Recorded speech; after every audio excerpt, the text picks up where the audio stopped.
L'élection de Javier Milei à la présidence de l'Argentine, avec 55,7% des voix, pose de la manière la plus tranchée une question. Pourquoi les pauvres votent-ils pour des candidats qui ont annoncé des politiques directement contre leurs intérêts immédiats? Pourquoi des populations qui vivent pour l'essentiel d'aide sociale votent-elles pour un candidat qui annonce qu'il va les supprimer? C'est la même logique curieuse qui a vu nombre d'Américains pauvres voter pour Trump, qui annonçait des baisses d'impôts pour les plus riches et la suppression de l'Obamacare qui permettait pourtant l'accès aux soins de près de 50 millions d'Américains, jusqu'alors privés de couverture sociale. Une explication serait qu'en Argentine, la crise était tellement profonde que les partis habituels avaient tous fait la preuve de leur incapacité à en sortir et de leur capacité à l'accentuer. Dès lors, peu importe le programme de Milei, du moment qu'il n'est pas assimilable au pouvoir précédent. Peu d'électeurs votent après avoir lu les programmes des candidats, et Milei était le parfait représentant de ce qui n'avait pas encore été essayé. Il est sans doute possible que sa personnalité exubérante, ses outrances verbales, sa notoriété médiatique ait aussi contribué à le positionner hors système. On retrouve ici les mêmes caractéristiques exacerbées que chez Trump. Mais à elle seule, elle n'aurait sans doute pas suffi à le faire élire.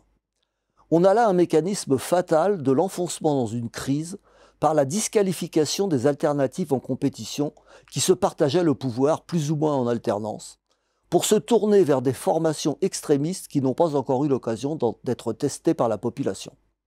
Et ce mécanisme ne concerne pas que les joutes électorales. Le changement climatique, causé par les émissions de GES, risque bien d'être un autre exemple de cette spirale descendante.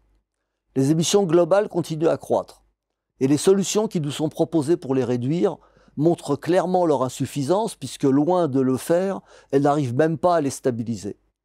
Par ailleurs, la prise de conscience que le climat se dégrade est également croissante, et conduit de plus en plus à des revendications de résultats qui peinent à arriver, créant une pression sur les gouvernements pour afficher un engagement qui ne sont pas seulement des déclarations d'intention.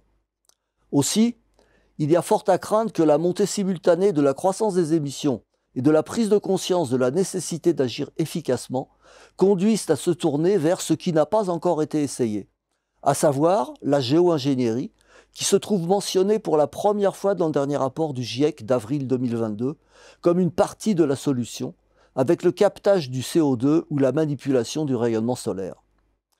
Que Patrick Pouyanné, le PDG de Total Energy, et le sultan Ahmed El Jaber, PDG de la compagnie pétrolière l'Abu Dhabi National Oil Company et président de la COP28, se soient déclarés favorables à des investissements beaucoup plus importants dans les technologies de captage du carbone, alors que Total Energy continue son projet d'exploitation pétrolière en Ouganda, montre qu'ils sont prêts à risquer le pire, la géo-ingénierie étant loin d'avoir fait la preuve de sa pertinence, tout en continuant leurs activités dont on sait qu'elles ont un impact négatif sur le climat.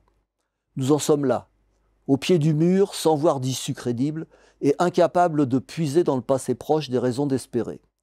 Alors nous risquons de nous précipiter vers ce qui n'a pas encore été essayé.